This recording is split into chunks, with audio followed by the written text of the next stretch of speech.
ప్రపంచ స్థాయి రాజధాని నిర్మాణం పేరుతో సీఎం చంద్రబాబు రైతుల్ని దగా చేస్తూ ఉన్నారని మాజీ మంత్రి అంబటి రాంబాబు ఆగ్రహం వ్యక్తం చేశారు.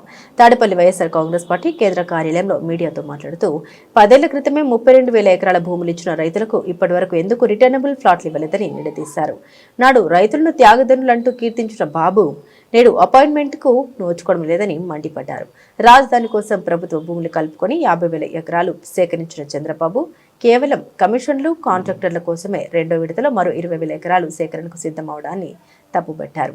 నాడు రాజధాని సెల్ఫ్ ఫైనాన్స్ ప్రాజెక్ట్ అంటూ గొప్పలు చెప్పి నేడు అప్పు కోసం ప్రపంచమంతా తిరుగుతున్న చంద్రబాబే అమరావతికి అసలైన విలన్ అని స్పష్టం చేశారు. నారాయణ గారు ఇల్లు కట్టేస్తాడు, చంద్రబాబు నాయుడు గారు ఇల్లు కట్టేస్తాడు. ఎన్ని ఎకరాలు చంద్రబాబు నాయుడు ఉంది? 5 ఎకరాలు. ఇదేమో తాడేపల్లి పాలేస్తున్నారు. మరి ఎట్లా ఉంటుందో చూద్దాం. ఇది కొట్టేస్తున్నారు. మరి మన డిప్యూటీ సీఎం గారు పెద్ద గోడ ఎలుగుతుంది. అక్కడ అధికారం ఇంతటికి అన్ని లేచిపోతాయి. ప్లాట్లు మాత్రం ఎవరు?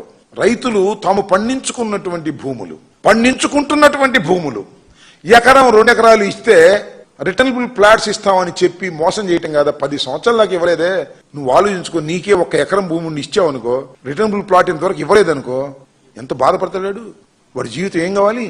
సరే, ఏదో 50 ఎకరం 100 ఎకరం నాలాంటి వాడు కొనుక్కుని ఇస్తే అది వేరే విషయం. ఇన్సైడర్ ట్రేడింగ్ చేసుకుని ఇచ్చారుగా, కొనటం ఇవ్వటం. అది అక్కడెక్కడో ముందన్నారు, తర్వాత తీసుకొచ్చి ఇక్కడ పెట్టారు. ఈ లోపల కొనుక్కునేవాళ్ళు మన ఈనాడు వారు వాళ్ళు వీళ్ళు శుభ్రంగా కొనుక్కున్నారు, అన్ని చేశారు. ఇవన్నీ పచ్చి మోసం, దగ. అమరావతి అనేదాన్ని ఒక అంతులేని కథగా చేసి అమరావతి రైతులందరినీ సర్వనాశనం చేసి కాంట్రాక్టర్లని చంద్రబాబు నాయుడు గారు మంత్రులు బాగుపడే కార్యక్రమం తప్ప రైతుల్ని సర్వనాశనం చేసే కార్యక్రమంలో ఇవాళ చంద్రబాబు నాయుడు గారు నిమగ్నమై ఉన్నారు. రైతులంటే అందరు రైతుల సంగతి దేవుడు ఎరుగు. అందరు రైతులు ఎట్టాగో సర్వనాశనం చేస్తున్నాడు. ధాన్యపు రైతు, పత్తి రైతు, మిర్చి రైతు, శనగ రైతు అందరూ అలో లక్షణమని ఏడుస్తానే ఉన్నారు. అమరావతిలో భూములు ఇచ్చిన రైతులు కూడా అలో లక్షణాన్ని ఏడ్చేటటువంటి పరిస్థితికి వాళ్ళ చంద్రబాబు నాయుడు గారు తీసుకొచ్చి ఏదో రైతును ఒప్పిస్తావో మెప్పిస్తావో బెదిరిస్తావో నీ కళ్ళన్నీ మాకు తెలుసు కదా. ఇంతకు ముందు కూడా అట్టా కదా, బెదిరించి తీసుకున్నావు. పాప మాడు గచ్చందరలేక ఇచ్చారు. నా పక్కోడు ఇచ్చాడు, ఈ పక్కోడు ఇచ్చాడు, ఈ పోతే మర్యాద ఉండదని ఇచ్చారు. ఇచ్చి లబోదిపోమంటున్నారు. మొన్నదాకానే జగన్మోహన్ రెడ్డి గారు అన్నారు. ఇప్పుడు ఆయనే వచ్చాడుగా.